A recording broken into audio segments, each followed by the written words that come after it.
Hey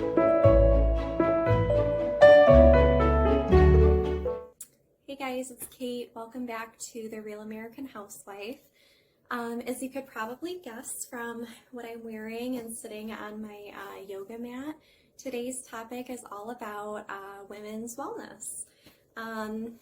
If you are a part of my Real American Housewife closed Facebook group, I recently did a poll and I asked you guys what you wanted to talk about, what part of being a wife and a mom and a woman is challenging for you, and you needed or wanted some more support from other women in your life. And a lot of you, a good percentage, said that women's health was a big concern for you. So I too like to talk about wellness and, pick the brain of other ladies. So I thought it would be fun just to do a quick video on how I practice wellness in my everyday life, how I fit it in, what that looks like for me, and hopefully maybe give you some tips. Maybe, something will ring true for you that you can fit in. I would love to hear your wellness routines, how you get in exercise, eat healthy, all that good stuff. What your fitness beliefs are. So if you haven't already joined my Facebook group and you'd like to go into deeper discussions about all of these things, we talk a lot about marriage and wifehood, motherhood, all sorts of things. Please feel free to send a request to join, and we'd love to have you in the conversation. That being said, before we jump into today's topic, I just want to go over a few different things.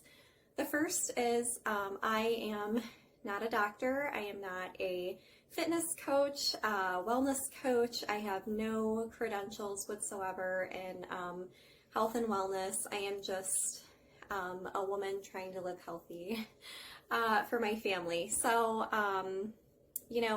take, like with everything, take what I say with a grain of salt. It is not gospel, and always consult your doctor before starting any fitness routine. Talk to them about a plan that works well for your specific health needs and your goals and what you want for yourself. The other thing that I want to say before we get started is this video might be a little triggering for some people. I myself, which is not a big part of today's video, but I just want to disclose that I struggled with an eating disorder in high school. When I was 16, I had anorexia. I suffered for a couple of years. Things got really bad, but I had a great support system, and I have been blessed to be healthy and recovered and living my best life for about 11 years now. Which is crazy to think about how fast time goes. So if you are someone who has struggled with unhealthy eating habits or exercise habits or what have you, just really decide before you go any further if this video is something that is good for you to watch, if you want to watch it. Obviously, we're not going to be talking or encouraging any unhealthy habits, but I know for me personally, sometimes videos like this when I was struggling with an eating disorder would be triggering for me. So I just wanted to get that out in the open before we went any further. The last thing, obviously, is I am about 7.5 months pregnant, so my belly is in a full display today. We'll talk a little bit about pregnancy fitness, and also if you see me adjusting or taking deep breaths, like in all my videos moving forward until the end of this trimester, it's because I have feet in my rib cage and I can't breathe. So all my mamas will understand that. All right, so my plan for the rest of the video is to first talk about my beliefs when it comes to female fitness and why I think we should all be organizing our workout routines around our beliefs, why it's so important to have beliefs and values around your workout, why you do it, and also what you do to work out. It's incredibly important. We're going to talk about what I practice in my everyday life as I'm a stay-at-home mom and a wife, and I'm currently pregnant with baby number 2, so really busy. But I managed to fit some things in. I know there are some working mamas who follow this page as well. And I really truly believe there are some things in this video for you. I worked in corporate for, about 7 years before I became a stay-at-home mom, and I know how challenging it is to untether yourself from the desk and to be, sitting in meetings and sitting working the good majority of the day. So this definitely is for you too. Yeah, and at the end, to wrap it up, I'm just going to talk about some cherry-picked wellness tips that I've picked up here and there, some things that I loosely apply in my life in addition to my overall wellness practices, and hopefully something, speaks to you. Hopefully there's something. So, when I was in college, and especially when I entered the workforce, I was a total gym junkie, and that was largely because I was free to be that. I didn't have a husband or children. I was in the dating market. I wanted to look and feel my best, and so I had a gym membership that I paid for, and I was there, religiously all the time. I had my little community of people. We were the regulars, and lifted heavy weights, used all of the equipment, talked to trainers, ate my fitness bars and my protein shakes. I also have been a runner for 10 plus years. So I ran an international half marathon a few years back. I was training for that, hardcore, running just, 6-7 miles a day, trying to get ready for that. I've done all, I have my notes over here, so if you see me looking, that's why. So I can remember, because pregnancy brain is a real thing. So anyways, in addition to my workouts, I've done the whole keto thing, I've done intermittent fasting, I've done the whole 30, you name it, I've probably tried it. Kind of a yo-yo dieter, right? And trying to find my place. And I believe that a large part of why I was doing that was because I didn't really have a belief system around my workouts, and it didn't feel right to me. I knew in my heart of hearts, even though on paper, I was doing what the doctors were saying, was right, cardio and strength training and lifting heavy weights, and I sounded really good on paper, but in my heart, it was just begrudging work. I just didn't want to do it. I looked forward to, my days off. If I took an extra day off, I often felt guilty for it, which, you definitely should never feel guilty for resting and recovering, especially if you are lifting heavy weights and you are doing, intense workouts like that. But I just found that I was having a hard time finding my place. So fast forward to when my husband and I got married, and then I became a mom, and I shifted from being in the office every day to being home and moving more. I'm chasing, a baby around. She's always on the go, getting pregnant again shortly after, keeping up with housework, cooking, just being on my feet all the time. My life changed, and that really inspired me. It kind of catapulted me into this new way of looking at wellness and this new practice that I developed. And so I started with, I'm a big believer in the why, always operating from why you're doing something. And so I took a good hard look at what I was doing and I said, no more.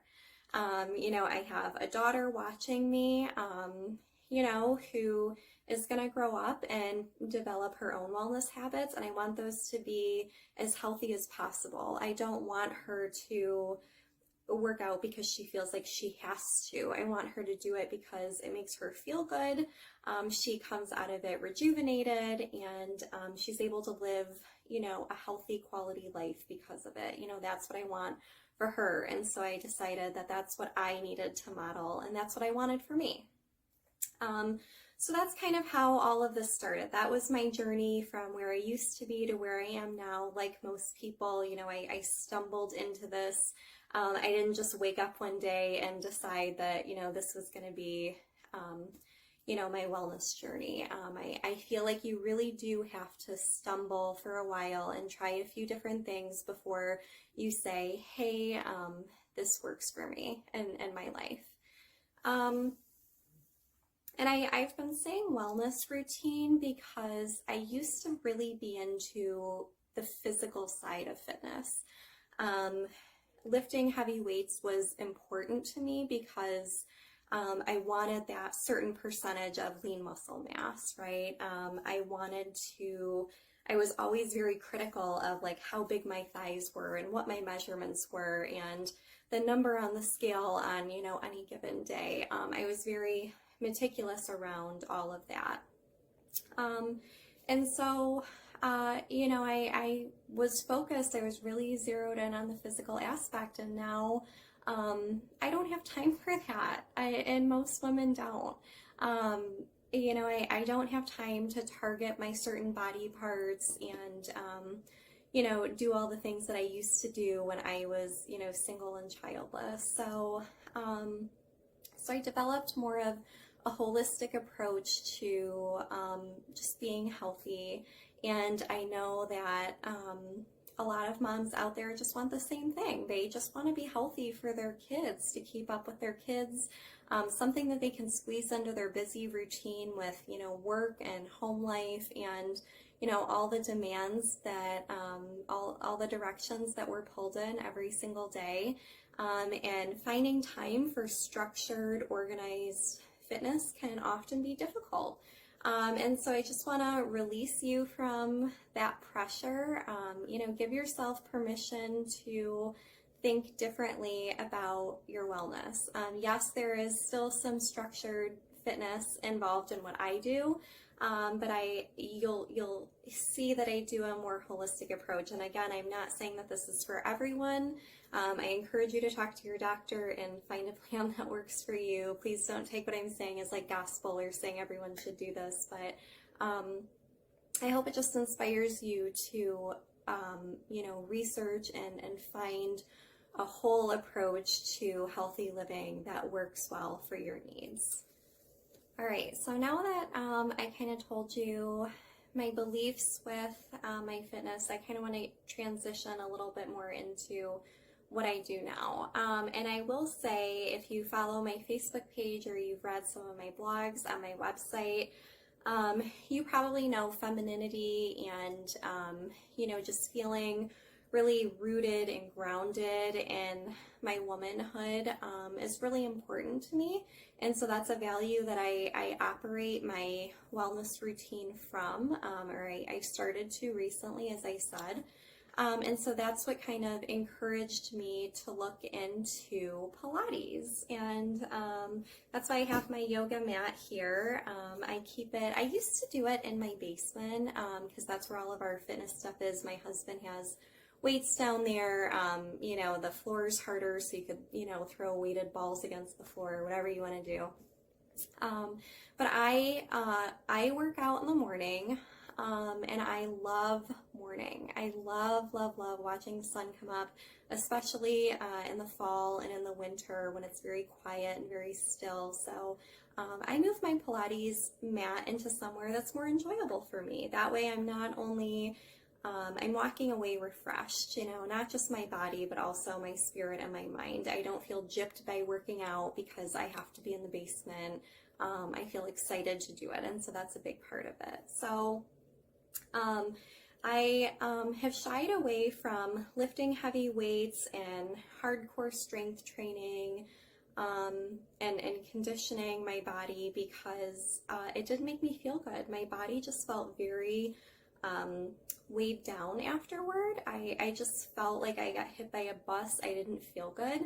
And also, in order to rebuild your muscle, you have to eat a lot of, protein and different things. And if you do this and that works for you, perfect. I'm speaking to my own experience here. My experience with lifting heavy weights and building my body up and then eating a ton of protein was that I started to feel like a man. I noticed I was getting stronger. I noticed that I was getting more toned, but like I just didn't feel feminine. I didn't feel dainty. I didn't feel how I wanted to feel from working out so hard. It was like, my gosh, I'm doing all of this work, and instead of feeling like I look like a woman, I feel like I look like a man. So again, if you do strength training and that's what works for you, or that's what you found works for you, great. Personally, it just wasn't, even though I did it for so long, again, it didn't feel right. It wasn't for me. So Pilates focuses more on under pressure, body weight movements, smaller weights. So I use these. I got these on Amazon.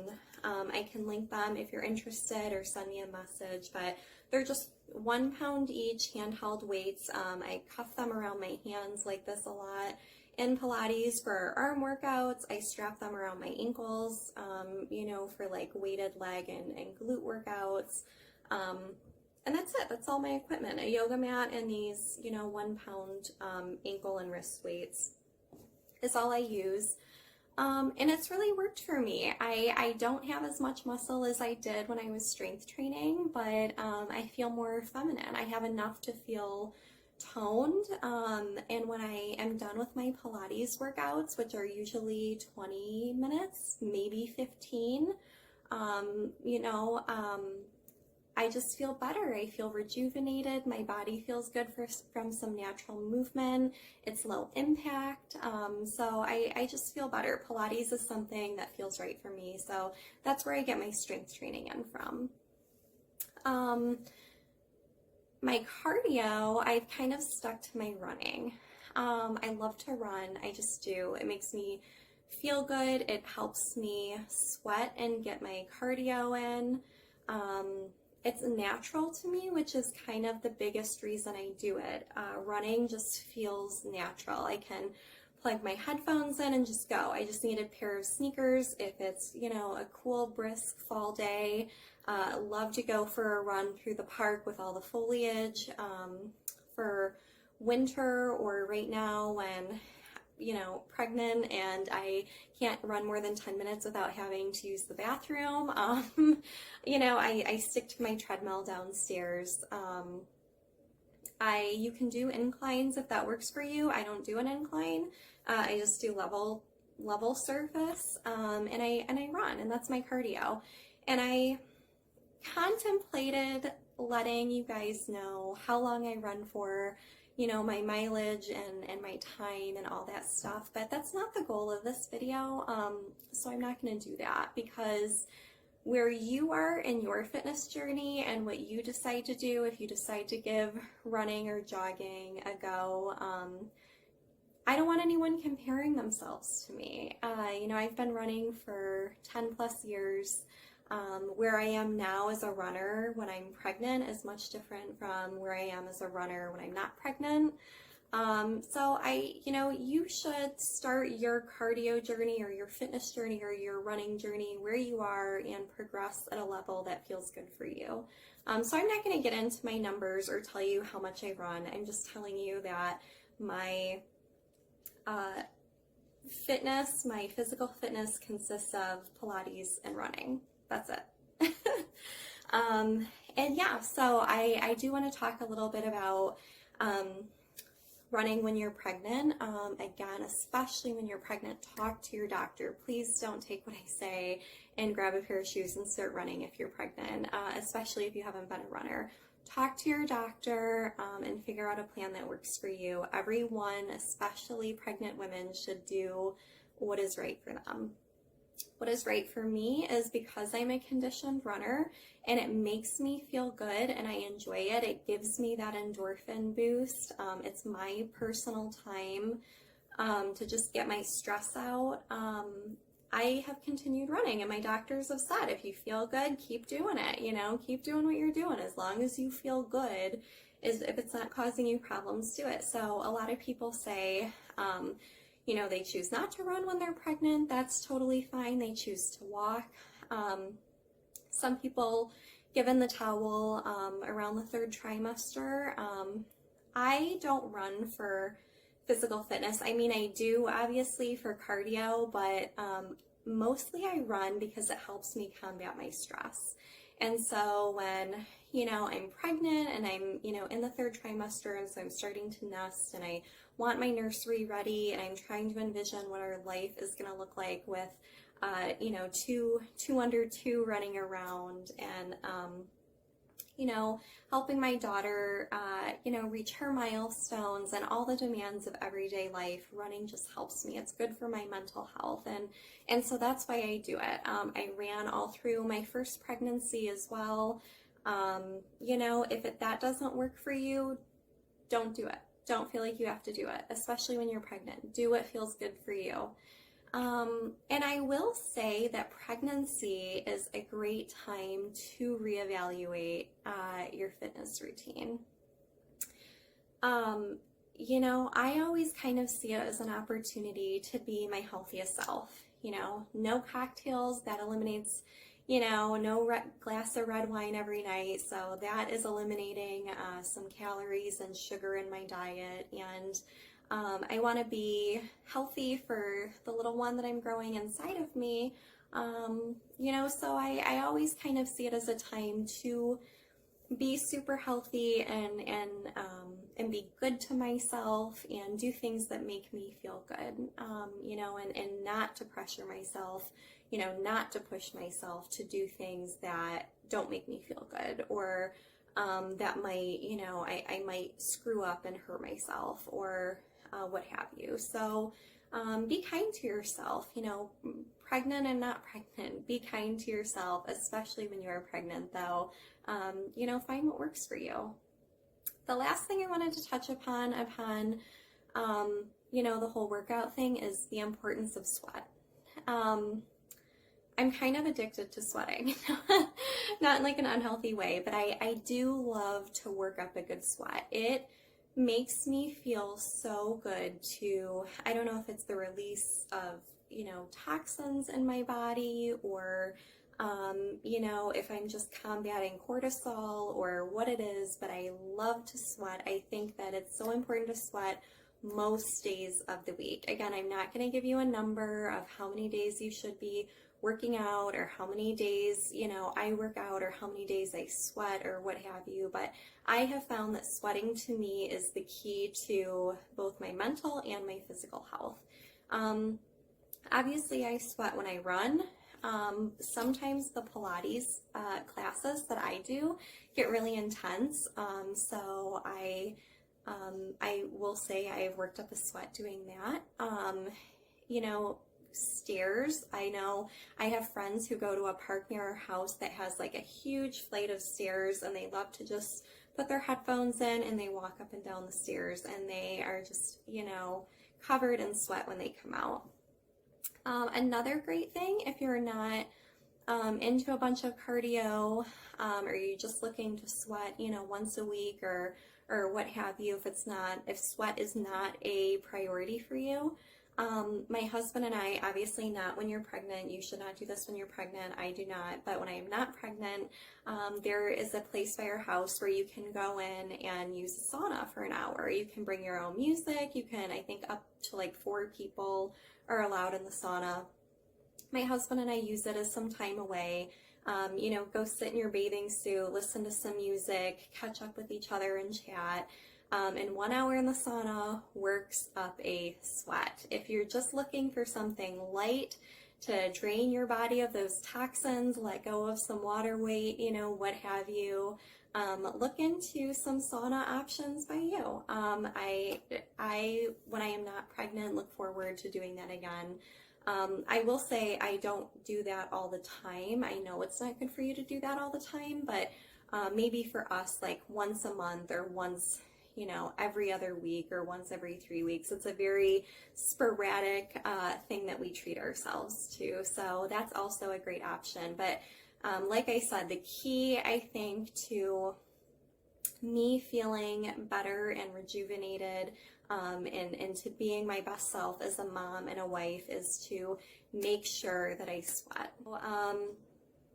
Aside from my workout routine that I do, my structured workout routine, which just consists of running, jogging, walking on any given day, and Pilates at home. I don't pay for a gym membership or anything. I employ some other just general wellness tips that help me stay healthy. One big one that I actually wrote about in a blog too is my family eats dinner around 4:30 every day, sometimes 5 o'clock if my husband's, if he has meetings or he's running late at work or what have you. But most days we eat at home because we are a single income household, and so we choose to save our money and not go out to eat too often, but also because it's healthier for you. What I can go pick up at the farmer's market and how I prepare our food and how I cook it. I know things aren't deep fried. I know there's not a ton of, saturated fats and butter in there.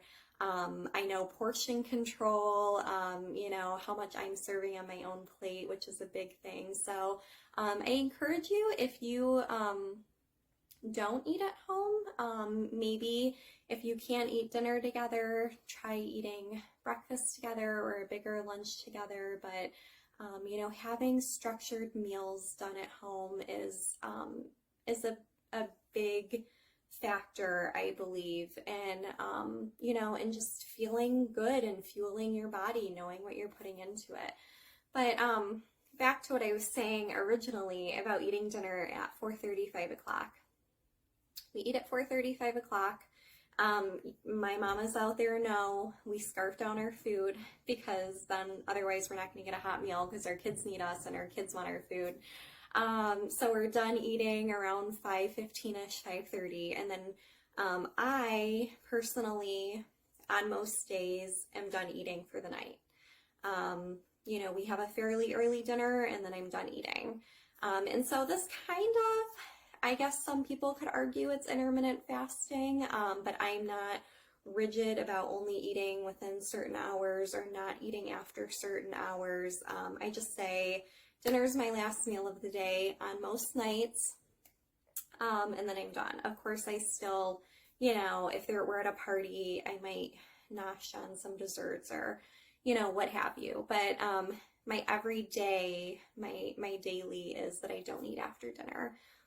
So I drink lots of water, I stay hydrated, I go through the night, I wake up in the morning, I have my cup of coffee, and I am not a coffee purist. I enjoy experimenting with creamers and different flavors, especially in the fall or the winter. I love different coffee creamers and, just feeling comforted by coffee. I use it more as a comforting part of my routine than I do for the caffeine fix. So for me, that's more important. So anyways, I get up, I have 1 cup of coffee, I drink lots of water, and then I work out. And I do my running or my Pilates most days on a fairly empty stomach outside of just, my coffee. Because I feel better doing it that way. That is my personal choice. I don't like to work out after having been eating all day or with a full stomach or, or anything. I'm better if I work out, especially my running, before I have anything in my system. Maybe that doesn't work for you. I had friends at the gym who needed to eat before they worked out. Not a large meal, but they would eat, a yogurt or a piece of fruit or something in the morning. They had to have something in their stomach before they worked out. My husband is an afternoon, evening workout person. He has no problem, having lunch and then, hitting a workout right after. My other thing is I found different ways to get my caffeine fix on. So, or my caffeine fix, my sweet fix. I'm not a big sweet person unless I'm pregnant. I do have a sweet tooth a little bit when I'm pregnant, and I try to keep my sugar in check, especially when I'm pregnant, but, all of the time. And so I found other ways. So a big life hack for me that has just been life-changing is chocolate tea. I think there's a brand called Teachino. I might be pronouncing that wrong, but I order it off of Amazon. It's delicious chocolate tea. And if you're just craving plain chocolate, you can have it that way. If you want to dress it up with a little bit of cream, you can do that. If you want to add some sweetener, you can do that. If you're looking for more of a hot chocolate fix, you can add some whipped cream. But instead of saying I'm going to have a cookie for dessert, or I'm going to have graham crackers or a sugary cereal or something else, I just make myself a cup of chocolate tea, and I find that satisfies. Outside of that, I'm an intuitive eater, and that has been a struggle for me. It's easier to say than it is to do, right? Especially as someone who has struggled with an eating disorder and then I recovered. Sometimes I have a lot of anxiety surrounding food or my food choices. So I have friends who have lost weight by calorie counting. They have apps on their phone, or just like food accountability, and they'll write down everything they eat. Some people have food scales and they'll weigh their food so they know exact proportions. I don't do any of that. I just eat intuitively. So when I'm hungry, I eat. If I'm hungry during the day, I have a snack. If I have my structured meals. I have my normal 1 scoop serving at dinner of whatever we're having. And when I'm done, I really gauge, like, do I need that second helping? Tonight we had eggplant parmesan, and that is one of my favorite meals. So heck yes, I had an extra slice. But if we're having spaghetti and meatballs, which is my husband's favorite meal, I might just have a smaller serving, and I don't feel the need to have a second portion because I like spaghetti and meatballs, and I'll eat it, and it served its purpose, and it filled me up, but I don't want the extra calories. I don't even want the extra bowl. So really just, gauging like how you feel about the meal you're eating, how hungry you are, where you're at. I found just kind of being intuitive about all of that is really, it's been effective for me. That's it. That's all I talk. That's all I do. That's all I can talk to. And I feel the best that I've ever felt, even pregnant. I'm not rigid with anything. I just enjoy life. I lied. There is one more thing I want to talk about. It's called the housewife hustle. So, in talking about rigid workout routines is what triggered me to remember this. So when I was working an office job, which I'm sure many of you can relate to, I was always sitting at my desk.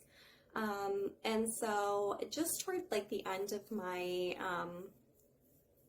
office life career for the time being, I started to take regular walks. I would set a timer on my phone, and every hour I would get up and move, whether I walked downstairs to someone's desk to chat with them for a little while, or if it was nice out, I went on a walk outside. We had a little, creek area, walk around the office, what have you. Some women sat on exercise balls instead of chairs to kind of promote more like core stability. Some people kept handheld weights or wrist weights at their desk. You can get these in all different weight sizes. You can get 3 pounds, 5 pounds, whatever makes you feel good. And they would, do weights, or they would do weighted walks, or, whatever at their desk. And I think that consistent movement is so critical. And I did it when I was working in an office. Now that I'm stay at home, I really see the benefits of it. And I named it the Housewife Hustle because if you think about it, back in the day when a lot of women were housewives, when they weren't working, they stayed pretty fit, and they didn't have treadmills or gym memberships or any of that. That didn't exist. They stayed fit because they were moving. And I mean, a lot of times, like, husbands would take the car to work, and so the wives would have to walk to the store if they needed, something, or walk their kids to the park, or, what have you, walk to the neighbor's house. They were moving, and I think that almost trumps structured exercise when it comes to health, is just staying active. I chase my 1-year-old around all day. I'm constantly picking her up and putting her down and, cleaning up after her. I clean my own house. That's physical activity. I go grocery shopping. That's physical activity. That's a big one for me. I do 1 grocery shop a week. I have a blog about this. So pushing a heavy cart through the grocery store, and, the act of, like, filling your cart and then putting everything on the conveyor belt and then putting it all into your car and bringing all your groceries in and putting it all away. I mean, that's like, depending on how many groceries you have, but that right there is like an hour and a half, 2 hours of movement. You're just on your feet for 2 hours. So instead of doing, the pickup or the delivery or whatever, go to the grocery store. And it's fun, and browse around. So the Housewife Hustle has been key for me. If you're not a housewife, I just encourage you, when you're home, move, play with your kids, go to the grocery store, go on walks with your family. My family loves to take walks. My husband and I love walks. Our daughter loves to fall asleep in her stroller on walks. Our dog obviously loves to go on walks. So we love to walk as a family. Walking is so important. So definitely outside of your structured workouts, whatever you decide to do, if you decide to do that, outside of employing some clean eating practices here and there, if I can give you one tidbit of advice that worked for me, it's just movement. It's just everyday movement. Like I said, just things that you do, that you're on your feet, that you're moving, cleaning, grocery shopping. My husband works from home. He works in our basement, and I run up and down the stairs to, see him and talk to him and bring him things. And we have first floor laundry, but just moving the laundry basket back and forth from the different rooms and folding clothes and putting everything away. I mean, it's all small things that make you productive. You'll feel productive, right? This is the whole point of the video, because we get so busy and we think I can't possibly, apply any more health and wellness routines outside of what I'm doing. I have too much to do. Well, get it done while you're moving. Stay active, stay moving. I promise you it will make such a difference. And that's it. I promise, for the last time, that's it. So that's what I do. I hope something inspires you. You find something that makes you feel the way that you want to feel, whether that's more feminine or strong or whatever it is that you want to feel like. Again, I'm not a doctor. Don't take my word as gospel. Talk to your doctor and find a plan that works right for you and your goals. Start somewhere. It is starting to rain here, and I love a good storm, so I am going to put on my comfy clothes and just relax for the night. So and enjoy the rain with my chocolate tea, which I highly recommend.